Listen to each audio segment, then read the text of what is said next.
आपल्या शहरातील प्रत्येक घडामोडी लेटेस्ट अपडेट पाहण्यासाठी आपल्या पब्लिक मीडिया चॅनलला लाईक, शेअर, सबस्क्राईब आणि फॉलो करायला विसरू नका।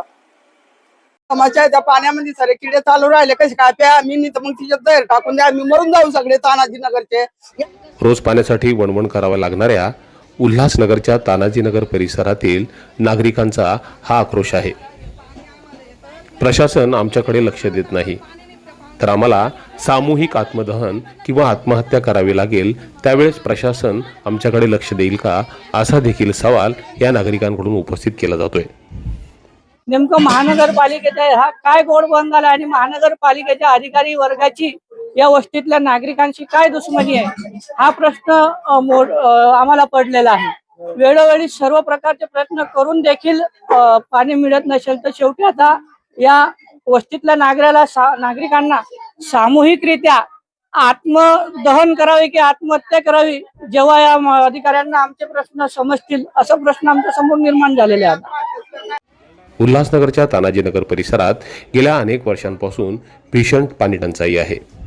उल्हासनगरच्या महापालिका हद्दीतला हा भाग असून देखील इथल्या रहिवाशांना पाण्यासाठी मोठी वणवण करावी लागते।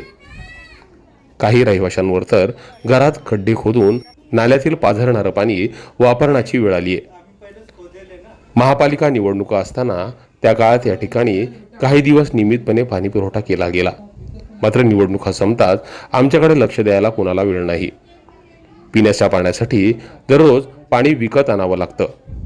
घरात एखादा पाहुणा आला तर 10 रुपयाची बिस्लरीची बाटली आणावी लागते। गेल्या अनेक महिन्यांपासून पाण्या वाचून आमचे हाल झालेत। टेंबर पाणी नाहीये, येतं पण असं खराब येतं। आमचे छोटे छोटे पोरं आहे ना तिकडे पाण्याला जातात शिंदी पाड्यामध्ये, ते लोक सुद्धा आम्हाला पाणी देत नाही, बोलतात तुमचं दररोजच आहे, आम्ही दररोज तुम्हाला पाणी कुठून देणार। अक्षरशः आमच्या घरामध्ये तांबट पाणी नाही। आता पहिला कोणी पाहुणे आले ना तर आम्ही दुकानातून 10 रुपयाची पाण्याची बाटली घेऊन त्यांना पाजतो दादा, अजिबात आमच्या घरात टेंबर पाणी नाही।